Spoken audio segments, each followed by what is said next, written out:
Well, everybody, I'm sitting here with North Mason Regional Fire Authority Fire Chief Beau Bakken. Morning, Beau. Morning. Thanks for being here with me, talking about a kind of a widespread issue across the county, the state, the whole country, the opioid epidemic. You have been doing a lot of work since 2017 up in the North Mason area, but it's starting to make waves all around the county. First, tell me a little bit about how you got so involved in this, what you saw in the North Mason area to say we need to start tackling this. Yeah, there was a couple things that happened in kind of a short period of time, and one of them was Mason County Public Health had put on a health forum up at the Shelton High School, and I remember being invited to that. Opioids are nothing new; they've been around for a long time. I think a lot of people know that, but I had gone to the opioid forum, and I was expecting a relatively small crowd.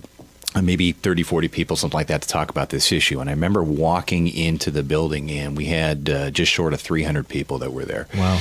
And I kind of thought to myself jokingly, I mean, if you can get 300 people around an issue in Mason County, there's something going on. And one of the things that struck me about that meeting, while there was a lot of people interested in, how do we push back on this issue, there was a lot of folks that were in attendance that were impacted in some way, shape, or form by the opioid issue, but had nowhere to turn for resources and thought this might be an avenue. And they were there more to learn about resources in the community, which wasn't really necessarily a setup for the forum. But I just got thinking, good grief. I mean, there's a lot of folks that are having a tough time and they don't know where to turn.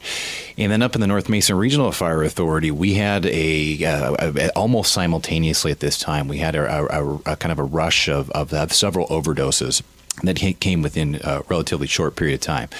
And I had one personally that I had responded on, in which, a lot of times when we think about the opioid epidemic, we think about it being, kind of stereotypical. Young people making bad decisions, they've thrown away their life and all these different things.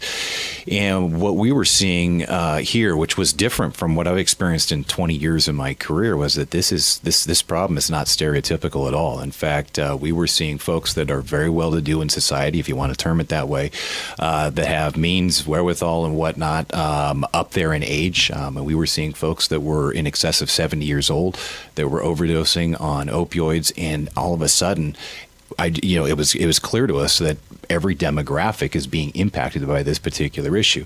But kind of the same thing, I had a patient that I ended up taking in, and when you give Narcan, which we did on this particular call, from that point, they come out from underneath the effects of the opioids and whatnot, but they're with it. I mean, they were able to talk with you, and so we had a conversation on the way to the hospital.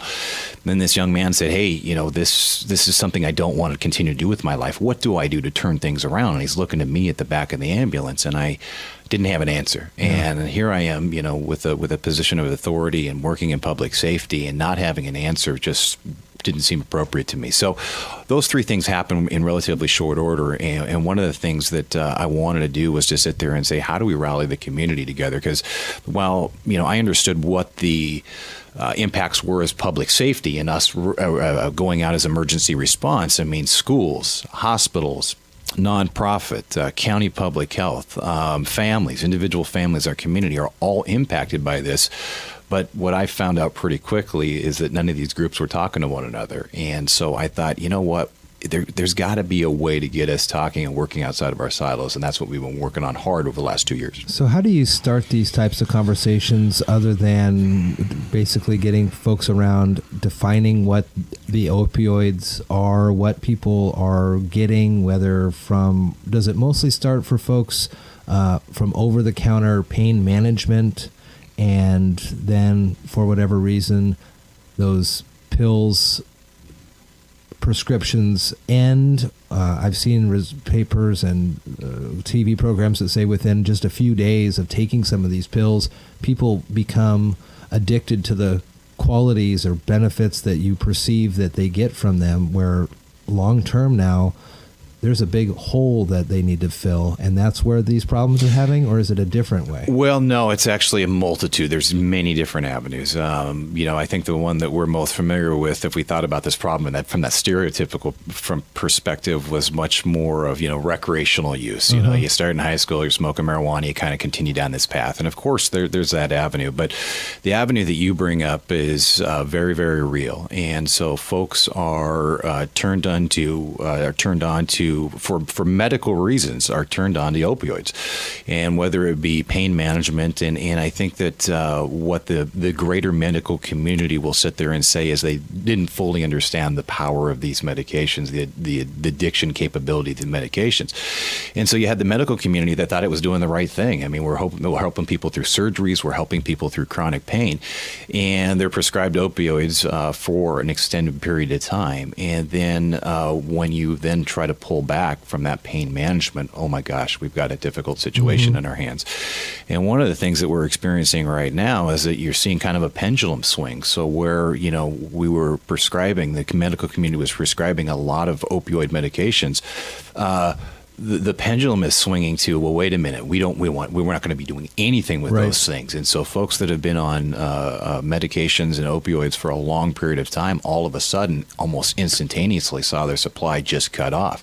And you watch then people turn to what are very dangerous means of obtaining those medications, many times on the black market. And that is a very difficult scenario. When people change over to those black market solutions, seems to me what I'm finding out is that these synthetic opioids that are being created in labs wherever are many, many times more potent than the pills that they had been originally prescribed to, but maybe jumping in at that same level of pain management where if you took a pill every 6 hours, now that one pill is exorbitantly more impactful in your overall body. Is that right? That is 100% yes. And kind of the bigger picture, kind of what you're talking to is that when you turn to the black market and you're talking to an unregulated market, as far as dosing, you have no idea what's happening. Sure. Right? We talk about fentanyl and some other even more potent medications that are coming down that are thousands of times more potent than the stuff that's being prescribed from our doctors. And on the black market, there's no regulation for that. And one of the things that we're fearful of in the emergency services community is that we always kind of go, oh gosh, we've got this Narcan. Narcan is getting a lot of play. Narcan, it's going to be effective in certain situations, but when you get opioids that are so ridiculously powerful, I mean, we could have a medic unit full of Narcan. It's not going to reverse some of the effects. And you can see, and I think some of the things that you're talking about is the news articles that are coming out. These drugs are getting more and more potent and more powerful. And really, for what reason? I guess maybe personally, I struggle to figure out why are we making such potent medications. I don't know if I'm assuming there's probably some type of use. I just don't know what it is in the medical community. But yeah, that is a serious problem that we're having out there. I saw that last year you have started to gather and was able to gather a wide variety of voices from Senator Cantwell was in town. Correct. Mason County Commissioner Randy Netherland, I believe I saw at the table, Mason County Sheriff Casey Salisbury, folks all up and down the governmental spectrum when it comes to these types of things.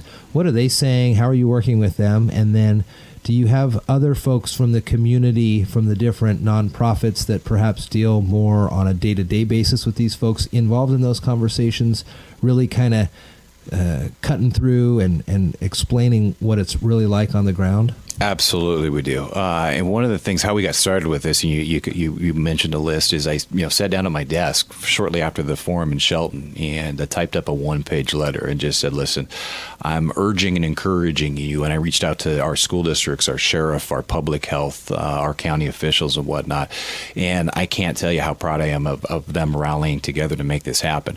But as you point out, it's one thing for us, I'm going to us bureaucrats, let's just say that. It's one thing, we have a perspective, but what I can say is I've never lived it, and it's different to be on that other side to understand.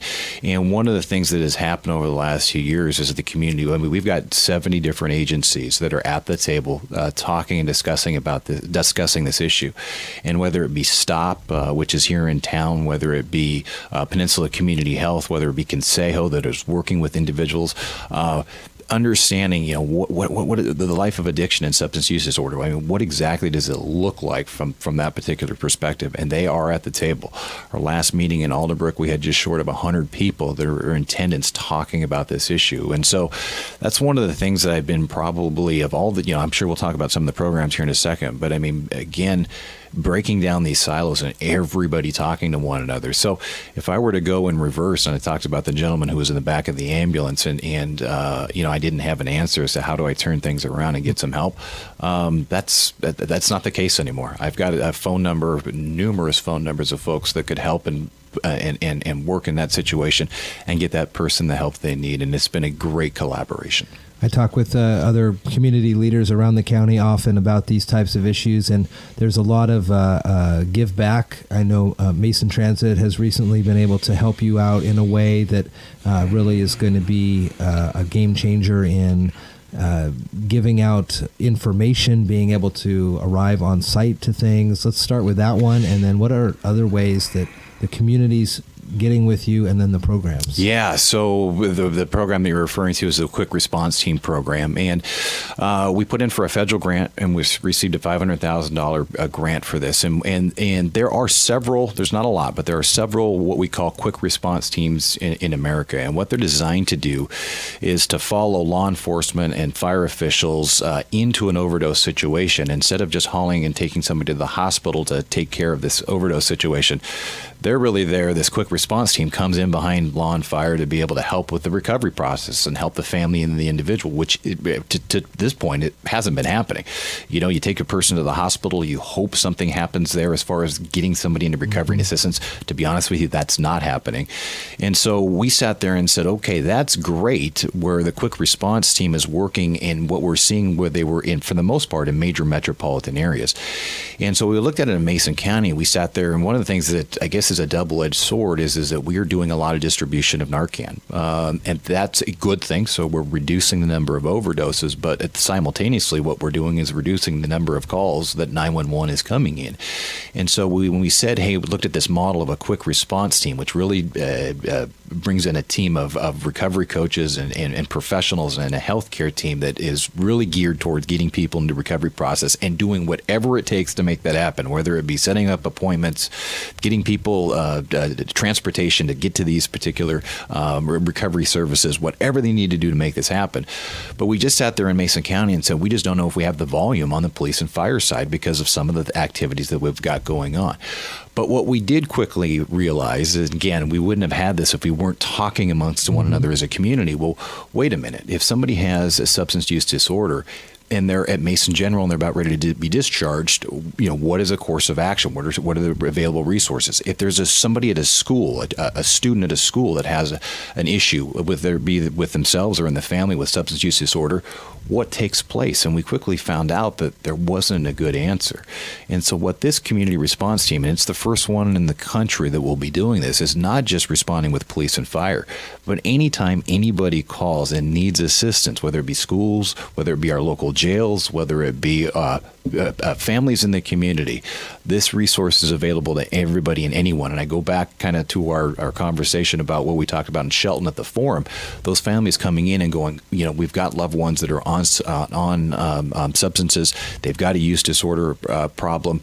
I don't know what to do. And what you will see here shortly is that this quick response team and how to get a hold of them and the communicating with them, it's going to be plastered all throughout the community. And this is going to be, they have a bus that we were able to get, like you talked about, from Mason General, Mason Transit, got it for $1. And Kathy was great in helping us out. But that's going to be the bus that moves around Kitsap County or Mason County with our team to be able to help out as much as they possibly can with getting people into recovery. I mean, you started our conversation talking about how this has really crossed all financial spectrums from the low end to the high end of income earners are impacting with this. Have you found that that's helped you to talk with more folks, dispel some of the rumors, avoid some of the generalities of, well, they are too far gone. There's no way we can help them. They are this is perhaps a drain on our other resources, our fragile economy in Mason County as it is now with budgetary concerns. When it does cross all these barriers and lines, are people more receptive now? They're hearing more news that it is impacting. It could be just their neighbor. It could be their brother, sister, uncle that they're not even familiar with a problem they may have? Absolutely. The impacts of opioid addiction is sometimes we always hear about 6 degrees of separation. In Mason County, it's generally 1 or 2, if any at all. There are family members that are affected by it.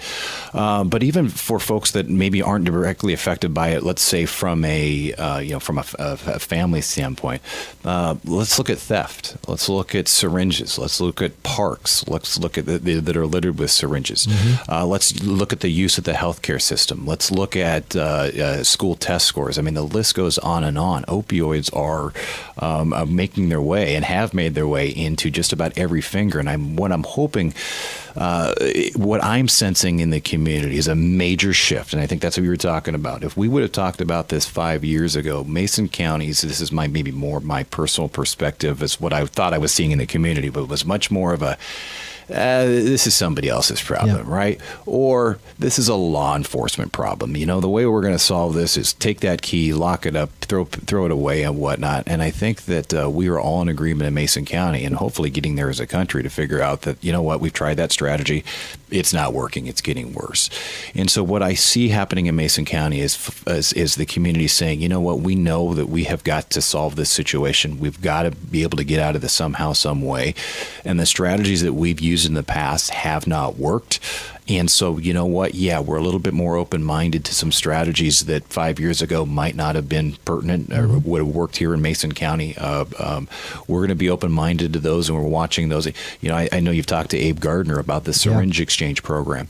That it's not brand new. Those discussions have been going on in Mason County for some time. 5 years ago, that wouldn't even have gotten up and off the ground. But when you look at his mobile outreach program and what it's become, and I say his in public health, but right now it's being welcomed in the community. People know that, I think they're getting the idea and know that we've got to take a different strategy. The other one, we had Ben Johnson in from the health department too on, and we were talking about the prescription drug drop-offs. The safety deposit boxes, basically what they are if you have over old pills or however that, and the numbers he was telling me on how quickly those boxes get filled up with people who are disposing of their old prescriptions that are then off the streets in a sense, or out of the medicine cabinets if people come by the house, and they start snooping around. Those are big concerns. How is that in the north part of the county? Are those being actively used heavily? That's an understatement. And what I mean by that is what I'm really proud of. Mason County was kind of a pioneer on that. I mean, obviously drug take-back programs weren't brand new, but the hospital districts, county sheriff, public health, and there was a coalition of folks that got together, and we at our fire station have one of those boxes. And when they first came out, of course, not too many people knew about them. What we were seeing is it was out there, and folks were, bringing a few medications. And, the way that the program is designed is that the sheriff's office and their staff has to come and take and remove those anytime the drug bin gets filled up. And so when it first got underway, maybe once a month, sheriff's office would come up and have to make that collection and do the work that was needed. And then since then, it is not unheard of for the sheriff's office to be up there sometimes 2 or 3 times a week, where we are actually having to make emergency phone calls saying our bin is overflowing. I cannot believe we see it on a daily basis, because that bin does sit in our fire station, which has been a great thing. But there are folks that pull in and their trunks is full of medications, and you watch garbage bags of medications going into those particular bins. And so we've had one up north, we've had one, I believe 2 down south. I don't want to get too far out in front, but I'm glad to see that the Skokomish Reservation is looking at bringing one in, and we're also looking at some changes in state legislation that is looking to mandate that pharmacies, they're dispensing medications. Well, wait a minute, there should be a service where you take back those medications if they're not going to be used. And so it is having a tremendous impact on getting drugs off the street and out of hands, like you were talking about, where people that shouldn't be having them are getting their hands on them. Talk about the schools a little bit with North Mason School District Superintendent Dana Rosenbach. I know you guys talk a lot about this issue too. What has she expressed to you about the ways that this is infiltrating the North Mason School District specifically, or just schools in general? Schools in general, boy, but especially North Mason, it's a major impact. It is very widespread up there at the school, and not just with students themselves, but the families as well. So the family units, and so the school district is working really, really hard to put together a good, conducive learning environment for these students, and it's very, very difficult with the disruption that opioids is having in our community. One of the things that I'm so proud of with our North Mason School District is that they've got a healthcare clinic, and I'm sure she's spoken to that. But we understanding that healthcare is difficult, getting through mental health and behavioral health and different things that students experience there at school. Getting help with that is difficult, and so they've gone in and partnered with Peninsula Health, Community Health Services, to have a standalone clinic that's up there at the campus to help these students, and it's having a tremendous impact. But there's still a long way to go. The opioid issue is still having a major disruption with our kids. You mentioned the $500,000 grant that you received. Are there more federal or state funds that you're able to tap into to help continue these processes before coming to the county and the residents of the county to say, we've come this far, we've been able to save or help this many people to continue these operations? We may need to look for your assistance as well, but before that, we've gotten federal and state resources. So everything most everything, we brought about $1.5 million into Mason County, and we are just scratching the surface. And those monies that have come in have all been federal dollars for the most part, mm-hmm. some state dollars. While there are local resources that are being used, there's not a lot understanding, and so most of those resources are coming in from the federal level. What I will say about what's happening at the federal level, and this is my perspective, is that I have never seen more money available for a problem or a situation like we are seeing with the opioid epidemic.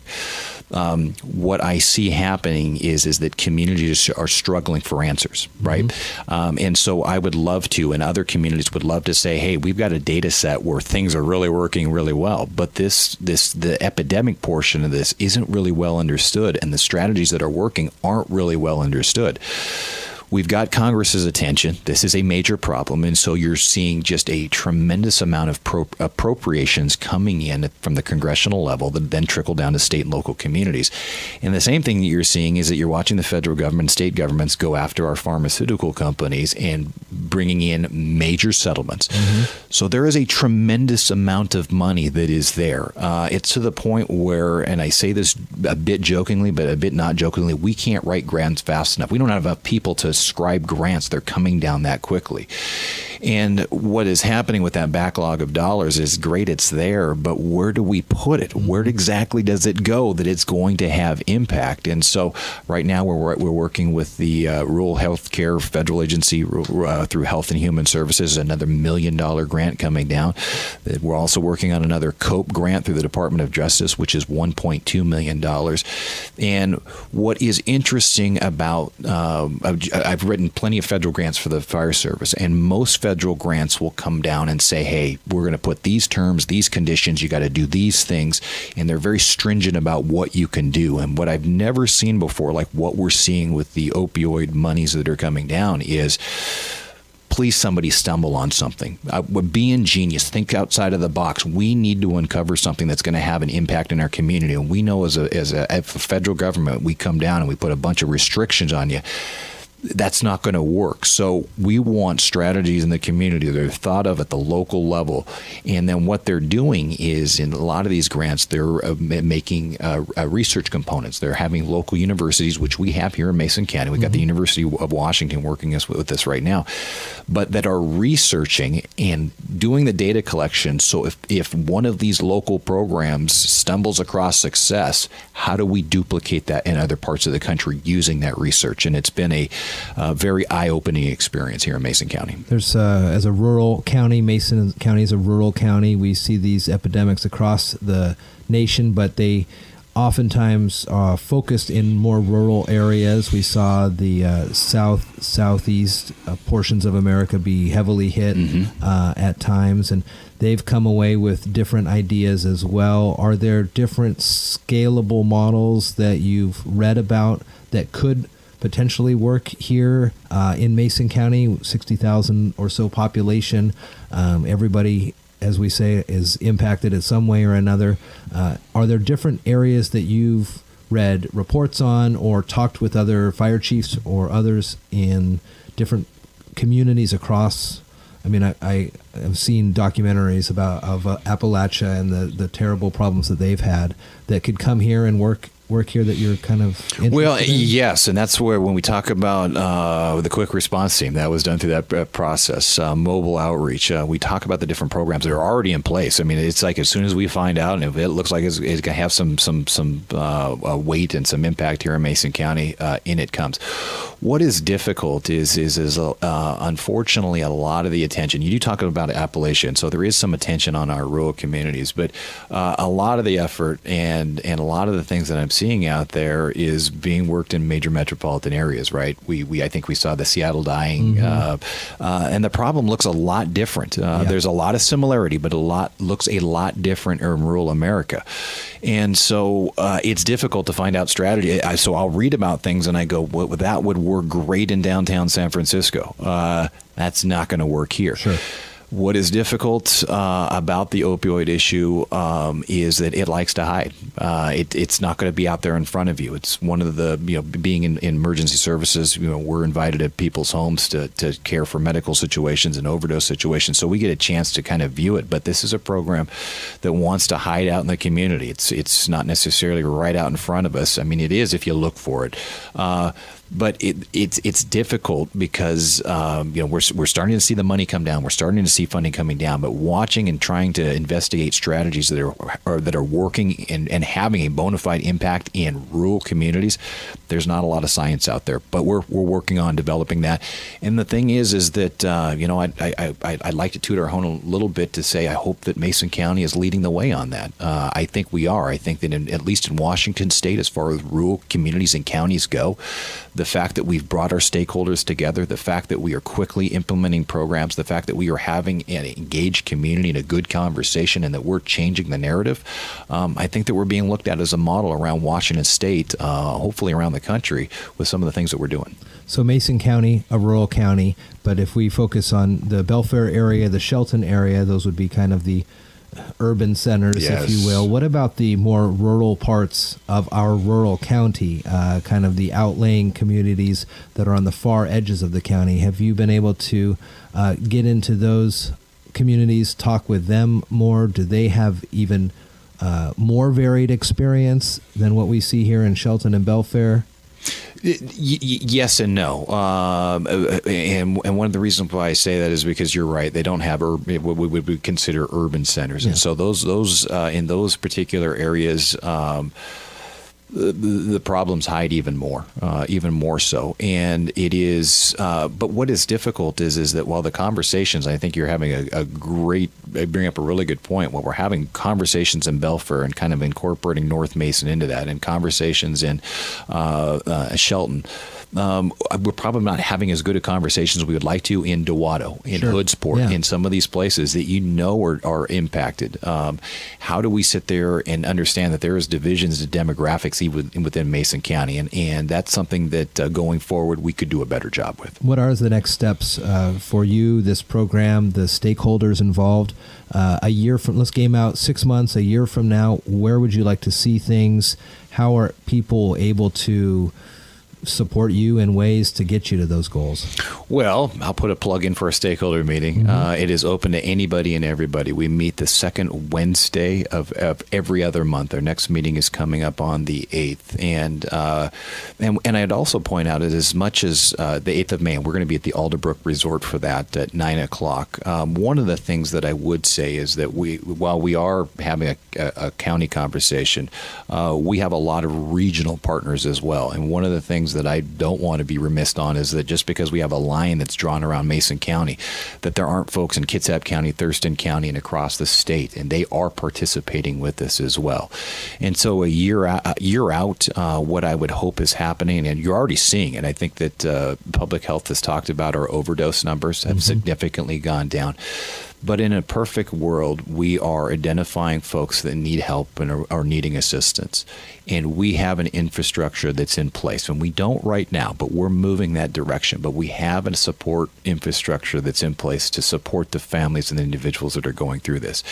And that we're even further down the line of shifting. We talked about it slowly shifting, but the thoughts and opinions of this community and how do we tackle this issue, we continue that shift. The QRT team is up and running and is doing its job as best as it possibly could. But one of the things that we've talked to some leaders in our community, and we said, listen, somebody comes to you, kind of like my situation with the person on the when we were going to the hospital on the overdose call. But we've asked a couple of community leaders, and I said, hey, if somebody comes to you with an issue with substance use disorder, what would you do? And their answer was, I don't know. A year from now, they've got an answer. There is a definitive answer as to how do we get people the help we need, and how do we help improve the health of our communities. Well, you've been working hard on it so far since 2017 into now, and looks like you've got good plans moving forward, great community options to help as needed. The second Wednesday of the month, is that a rotating location, or is it always at the same? You know, find that information yes. In fact, if anybody wants to email me, Beau Bakken at northmasonrfa.org or .com will, or I'm sure you'll probably get a hold of the station. You can kick them my way as well. We have a distribution newsletter list that talks about our meetings actually rotate. We've been at the Alderbrook Resort, but we've been in North Mason. We've been one of the more fascinating meetings was actually at the Shelton Prison, and so we actually went into the prison and got a tour of the prison to kind of look about, with a little bit different perspective on this issue. We're hoping to be at the Squaxin with the Squaxin tribe as well, and we want to again, not that we want a traveling show, but we want to sit there and engage these different communities like you and I talked about earlier. So, but what we know for right now is that we're at the Alderbrook on the 8th with future meetings to be at different locations. North Mason Fire Chief Beau Bakken here talking to me today about a long outstanding issue that sounds like it's finally starting to get some traction to people keeping their eyes on this thing. Thanks for talking with me about Absolutely. this. And please keep in mind, there are, and you've done a great job. There is a lot of people in Mason County working on this issue. We're making some dents in the problem. I really appreciate the opportunity today. Thanks, Beau.